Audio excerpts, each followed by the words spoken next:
नमस्कार, बहुत स्वागत है आपका। आप देख रहे हैं ग्रैंड धर्मा सन्मार्ग।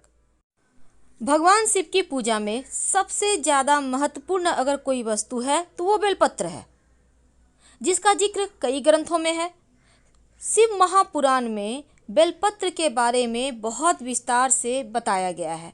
साथ ही यह भी कहा गया है कि बिना बेलपत्र के शिव पूजा अधूरी होती है। और अगर शिव जी की पूजा के लिए वैसे तो कोई भी सामग्री उपलब्ध नहीं है तो सिर्फ एक बिल्वपत्र भी अर्पित कर दें तो पूजा का पूर्ण फल मिल जाता है। अगर आपके पास एक भी बिल्वपत्र नहीं है तो शिवलिंग पर चढ़ाया हुआ बिल्वपत्र कोई भी व्यक्ति चढ़ाया है तो उसी में से एक प्रेम से उठाइए और उसको धोकर शुद्ध करके चंदन से राम लिखकर शिवलिंग पर अर्पित कर दें तो भी आपको पूजा का पूर्ण फल मिलता है। तो भगवान शिव माँ पार्वती को बिल्वपत्र चढ़ाने का विशेष महत्व है, क्योंकि महादेव एक बिल्वपत्र से ही प्रसन्न होते हैं और बिल्वपत्र का पेड़ बहुत ही प्रिय होता है, इसीलिए इसे शिवद्रुम भी कहते हैं। और बिल्व का पेड़ संपन्नता का प्रतीक और समृद्धि देने वाला है। सावन का महीना चल रहा है और आप सभी के मन में ये सवाल होगा कि शिव जी पर चढ़ाया हुआ प्रसाद खाएं या ना खाएं।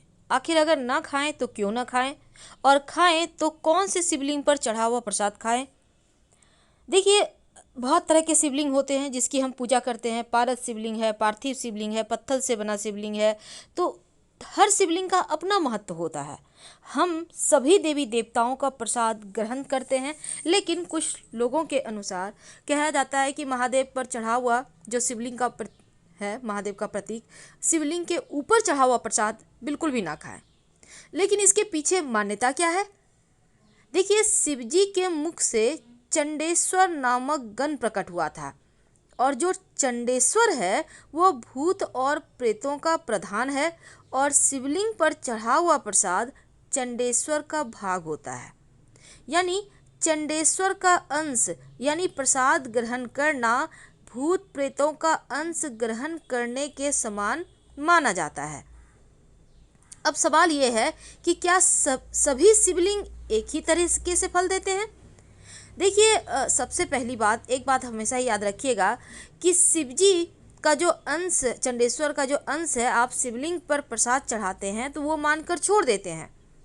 लेकिन अगर हम शिव पुराण की माने तो शिव पुराण में ऐसा वर्णन है कि शिवलिंग पर चढ़ा प्रसाद खाने से भक्त के पाप नष्ट हो जाते हैं।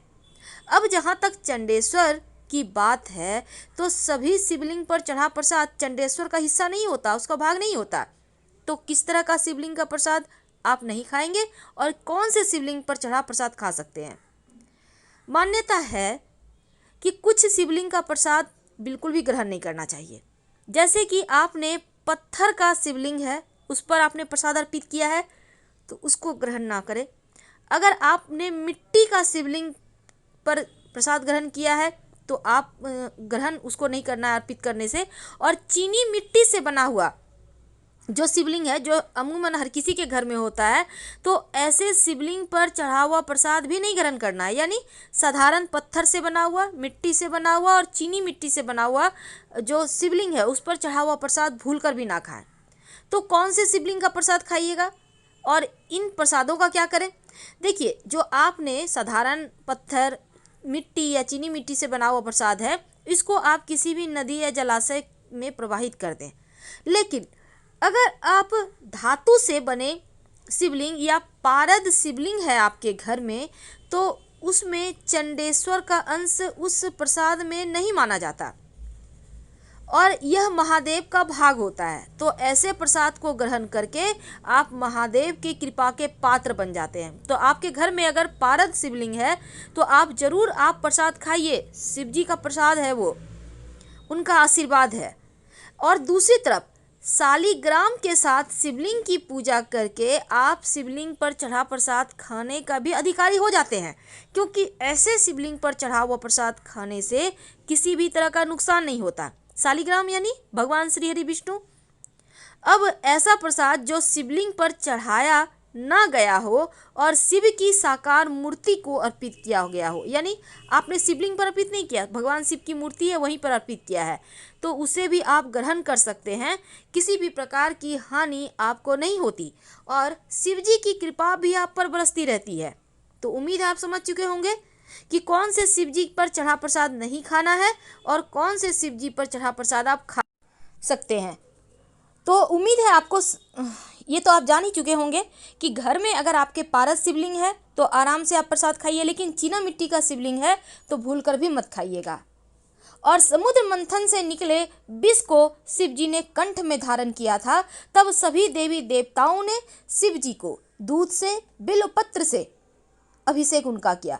शिव जी को बिलपत्र खिलाना शुरू कर दिया, क्योंकि बिल्वपत्र विष के प्रभाव को कम करता है और बेल फल और जल के प्रभाव से भोलेनाथ के शरीर में उत्पन्न गर्मी शांत होने लगी। तभी से शिव जी पर जल और बेलपत्र चढ़ाने की प्रथा भी है।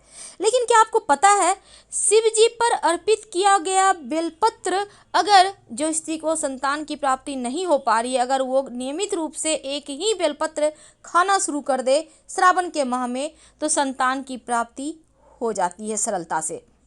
क्योंकि 3 गुण में 3 नेत्र, त्रिशूल धारण करने वाले और 3 जन्मों के पापों का संहार करने वाले हैं शिव जी। तो शिव जी को बिल्वपत्र जरूर अर्पित करें। तो हम आपसे विदा लेंगे। हर हर महादेव।